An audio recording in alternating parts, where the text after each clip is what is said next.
Hi friends, welcome to honey stories. నేను మీ లక్ష్మి. అసలు love and war 66 episode యార్. Night హాల్లో లియోతో ఆటలాడుతుంది చైత్ర. సోఫాలో కూర్చుని ఫోన్ చూసుకుంటున్న ఊర్మిళ తన వైపు అలాగే చూస్తూ, తన వాళ్ళ దగ్గరికి వెళ్తాననే మాటే దీని నోటి వెంట రావడం లేదు.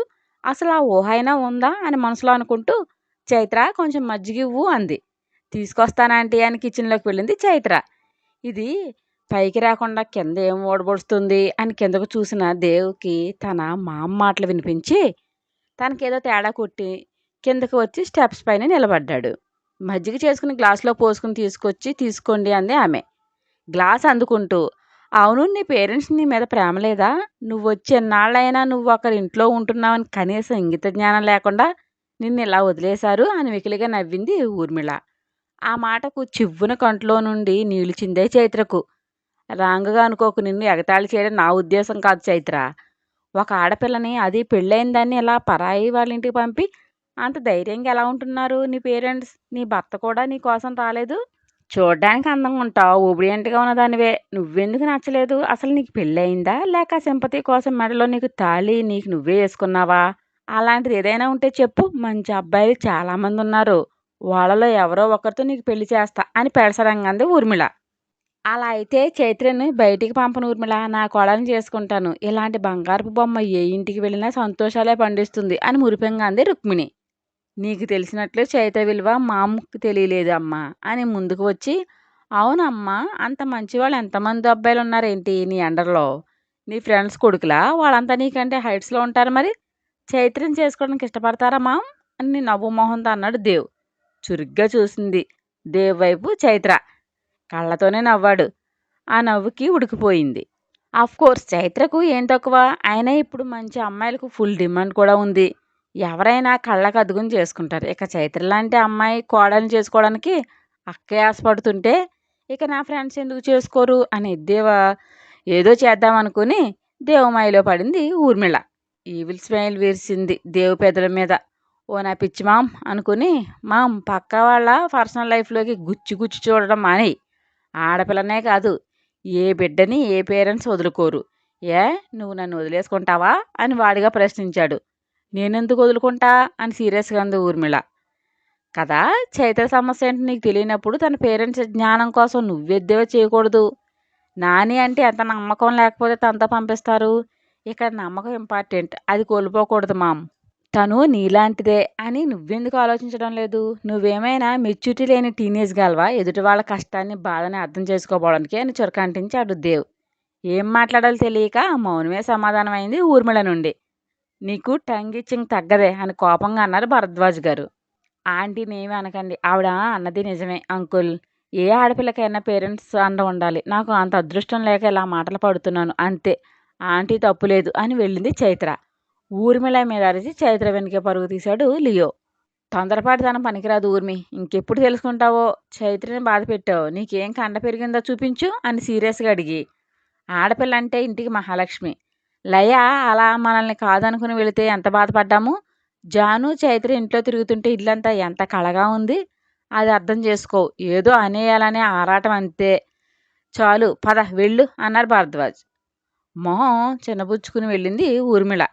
అమ్మ, నువ్వు రెస్ట్ తీసుకో. వేద్ అన్నయ్యకి నువ్వు కోరుకున్నట్లే మంచి భార్య వస్తుంది అని సైడ్ అగ్గిచ్చాడు దేవ్. నాకన్నా అంటూ గడ్డం చిదిమి ముద్దు పెట్టుకుని, నువ్వు వెళ్ళు నాన్న అని వెళ్ళింది రుక్మిణి. మీ ఇద్దరు కూడా మీ గురించే చూసుకుంటారు, కానీ అమ్మ మనసు ఎంత బాధపడుతుందో ఎందుకు ఆలోచించరు? మీరంత సెల్ఫిష్లా మారతారని నేను అసలు ఊహించలేదు. మీకోసం నేను ప్రాకులాడుతుంటే మీరేమో అడ్డమైన ఎదవలందరూ నమ్ముతారు. ఛ అని ఇరిటేట్ అవుతూ వెళ్ళాడు దేవ్. బెడ్ ఎడ్జిన ఆనుకుని కూర్చుని కళ్ళు మూసుకుని చైత్ర. కాళ్ళ మీద తల పెట్టుకుని బెంగగా పడుకున్నాడు లియో. ఇద్దరూ బాగానే పెట్టారు పోస్టర్స్ అంటూ వచ్చి డోర్ లాక్ వేశాడు దేవ్. తల ఎత్తి చూసి మళ్ళీ బొజ్జున్నాడు లియో. రే పుట్టుడా, నా పెళ్ళానికి నాకంటే నువ్వు ఎక్కువ అతుక్కుని ఉంటున్నావు. నీ బుర్ర రామకేతన్ పాడాలరా అని నెమలి అని పిలిచాడు. నేను బాగున్నాను శివ, వెళ్ళి రెస్ట్ తీసుకో అంది కళ్ళు తెరవకుండానే చైత్ర. ఏది అదేమంటున్నా కళ్ళలోకి తీసి చెప్పు. కళ్ళు తెరచి చూసింది. ఎర్రగా సింధూర వర్ణంలో మారాయి. మీ వాళ్ళతో మాట్లాడాలి, చూడాలి, అంతే కదా. రేపే తీసుకెళ్తాను. ఓకే, ఇక రెస్ట్ తీసుకో అన్నాడు దేవ్. చేతిని పట్టుకుని నేను ఎక్కడికి వెళ్ళను శివ. నిన్ను ఎవరైనా చిన్న మాట అంటే నేను స్వేచ్ఛేయను అనగానే దేవు పెదల మీద చిరుదరహాస నాట్యం చేసింది. మరి నువ్వే కదా మొహం మార్చుకుని కళ్ళల్లో లోటస్ ఫ్లవర్స్ చేసుకున్నావు అని అమాయకంగా మొహం పెట్టి అడిగాడు. కళ్ళు చిన్నవిగా చేసింది. కలువుల్లా చల్లదనాన్నిచ్చే ఈ నయనాలు అరుణవర్ణం దాల్చితే నేను భరించగలనా సఖీ అంటూ కళ్ళ మీద చిరుముద్దులు అద్దాడు. వాడు చూస్తున్నాడు అని గారంగా అంది. రే పొట్టుడా, నా పెళ్ళంతో రొమాన్స్ చేస్తుంటే నువ్వేంట్రా గుడ్లు అప్పగించి చూస్తున్నావు, కళ్ళు మూసుకో అనగానే మొహం బెడ్గా అంచేశాడు లియో. అది ఆ మాత్రం భయం మెయింటైన్ చేయి, నీకు త్వరలోనే క్యూట్గా ఉన్న గర్ల్ ఫ్రెండ్ తీసుకొస్తా అన్నవాడు. బెడ్ మీద పల్టీలు కొడుతూ ఆటలాడాడు లియోగాడు. అమ్మాయి అనగానే మెల్ట్ అయిపోతారే ఎవడైనా సరే అని చిన్నగా ఒకటి వేసి నీ ప్లేస్లోకి వెళ్ళి ముసుగేసాయి అనగానే బుడుంగిన బెడ్ దిగి సోఫా ఎక్కేశాడు లియో. అందరినీ అదిరించడమేనా అని చిరుకోపంగా చూసింది. దేశానికి రాజైనా పెళ్ళానికి బానిసనేనే అందరినీ కంట్రోల్లో పెట్టి నేను నిన్నేం చేయలేకపోతున్నాను చూడు. ఇది కదా విడ్డూరం అంటే పెదవి విరిచాడు. భుజం మీద చిరుదెబ్బ వేసి ఆపు నీ డ్రామాలు అని అలకగా ప్రదర్శించింది. నువ్విలా రకరకాల క్యూట్ ఎక్స్ప్రెషన్స్ ఇచ్చి నన్ను మార్చేవే నీ జమ్మడిపోను అంటూ అల్లుకుపోయాడు దేవ్ గలగలా నవ్వేస్తూ. దేవు కురిపించే జడివానంలో నిలువెల్లా తడిచిపోయి హిమలా మారిపోయింది. ముద్దులు పెడుతూ రసమయ శృంగార సరాగాలు పలికిస్తూ నిచ్చిలి మనసు దోసే మోహనాంగుడయ్యాడు మరోసారి. శివ అంటూ ప్రేమగా పిలుస్తూ ముద్దులు పెడుతూ మరింత అల్లరి చేసింది. కంఠం మీద తడి పెదవులు అద్దుతూ మామ మాటలు కేర్ చేయకు నెమలి, మనకు ముందు ఇంకా బోలెడ్ టాస్కులున్నాయి. అన్నీ చక్కదిద్దేసరికి మనకు ఈ పీస్ఫుల్ టైం కూడా ఉండదేమో. మామతో మన గురించి చెప్పేదును, బట్ ఒక రీజన్ వల్లే డిలే చేశాను. అది ఎందుకో నీకే తెలుస్తుంది. కొద్ది రోజులు ఓపిక పట్టు నా కోసం ప్లీజ్ అని ఎద మీద మీటుతూ ముద్దులు పెట్టాడు. క్షమించు శివ, నీకు ఉన్న టెన్షన్లో నేను ఒక హెడేక్గా మారుతున్నాను అని చెంపలు నిమురుతోంది చైత్ర. మనం వేరు కాదే, ఏది వచ్చినా ఇద్దరం ఫేస్ చేయాల్సిందే అని ఇక మాటలు ఓన్లీ చేతలే అంటే పెదవులు ముడివేసి ఇరువురి శ్వాసలు ఏకం చేశాడు దేవ్. దేరాజ్ ఎన్ని ఫోన్స్ చేసినా అవాయిడ్ చేస్తుంది. పదే పదే ఒకటే మెసేజ్ రిపీట్ చేస్తూ ఐఎమ్ బిజీ అంటూ సెండ్ చేసి పడేస్తుంది మేఘ. ఆమె మైండ్లో కొత్త ఆలోచన రూపుదిద్దుకుంటూ ఉంది ఇప్పుడు. కాస్ట్లీ గిఫ్ట్ ఇచ్చిన వాడు బెడ్ మీద నలిపేస్తుంటే ఆ సుఖాన్ని అనుభూతి చెందే మూడ్లో తను లేదు. ఆలోచనల మైండ్లో కుమ్మరి పురుగులు తొలిచేస్తున్నాయి.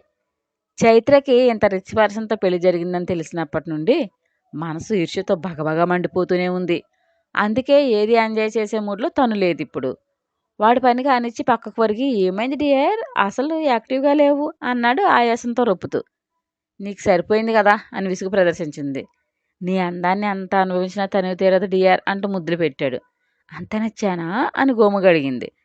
చాలా అంటే మీదకి లాక్కుని ఇంకో 2 days ఉండాలని ఉంది, బట్ బిజినెస్ మీటింగ్ కోసం వేరే కంట్రీ వెళ్ళాలి.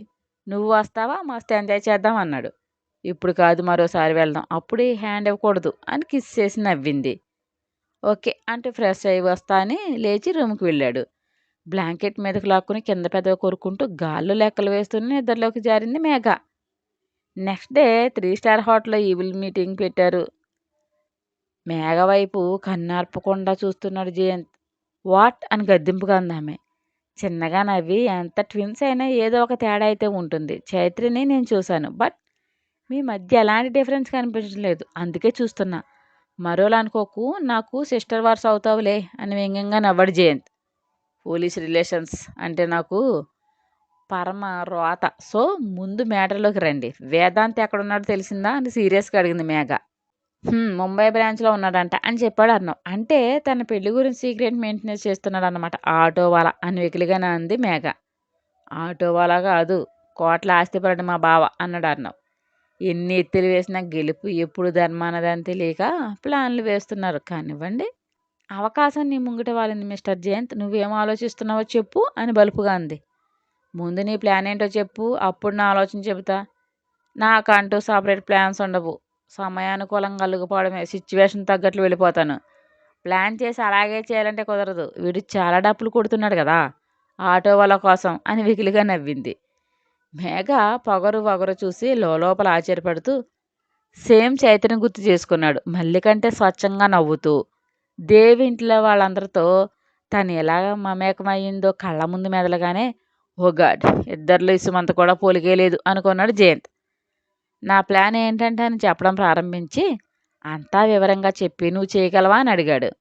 అంతా విని పర్వాలేదు యాజ్ టీజ్ ఎలాగా జరగాలని రూల్ లేదు మిస్టర్ జయంత్. ఎలా జరిగినా పక్కా రిజల్ట్స్ కావాలి నాకు. మేఘ మీద నమ్మకం ఉంచు బ్రో, తను ఏమైనా అనుకుంటే చేసి చూపిస్తుంది అని పొగిడాడు అన్నావు. ఐబ్రో వేవ్ చేసింది మేఘ. బేబీ నిన్ను అప్రిషియేట్ చేస్తున్నాను, ఈవిల్ లుక్ ఇవ్వకు, ఈ మధ్య నీ డామినేషన్ ఎక్కువైంది అని అలకగా అన్నాడు అర్ణవ్. ఆపు నీ ఎక్స్ట్రా కటింగ్లు అని చిరాకు పడి నాకు ఆ ఇంట్లో వాళ్ళందరి గురించి చెప్పండి అంది మేఘ. ఏముంది అని పెద్దావిడ వయసులతో పాటు అనుభవం ఎక్కువే, ఆవలిస్తే ప్రేగులు లెక్కెట్టేసే టైప్. బాలకృష్ణ దంపతులు బ్రో అత్తామామ, అమాయకత్వానికి బ్రాండ్ అంబాసిడర్స్. దేవ్ పేరెంట్స్ మా మామ బిజినెస్లో అందివేసిన చెయ్యి. ఇక నా అత్త సోషల్ స్టేటస్ పిచ్చిది, వారంలో ఒక రోజు కూడా ఇంట్లో ఉన్న పాపాన్ని పోదు. జాహ్నవి పెద్దావిడ మారు కొడుకు కూతురు, పేరుకు ఢిల్లీ, ఉండేది మాత్రం ఇక్కడే. దేవ్ కన్నింగ్ ఫ్రెండ్ విదుర్, కాబోయే వైఫ్ మహాజాదు, ఏదైనా కొట్టినట్లే చెబుతుంది. అదంటే దేవ్కి ప్రాణం. అఫ్ కోర్స్ తన ఒబిడియంట్ అలాగే ఉంటుందనుకో. మేడ్స్లో ఇంపార్టెంట్ పర్సన్ బంతి. ఇదే టోటల్ ఫ్యామిలీ. ఆ ఇంట్లో ఎవరో ఉన్నారన్నావు కదా, ఎవరే, ఏ టైంలోకి ఎక్కడికి వెళ్తున్నారో చెప్పమను అని ఇంకేమైనా మాట్లాడాలా అంది మేఘ. ఈ షార్ప్నెస్ నచ్చింది మేఘ, నాకు క్లియర్గా ఉంది, నేను స్టార్ట్ అవుతా అని లేచాడు జయంత్.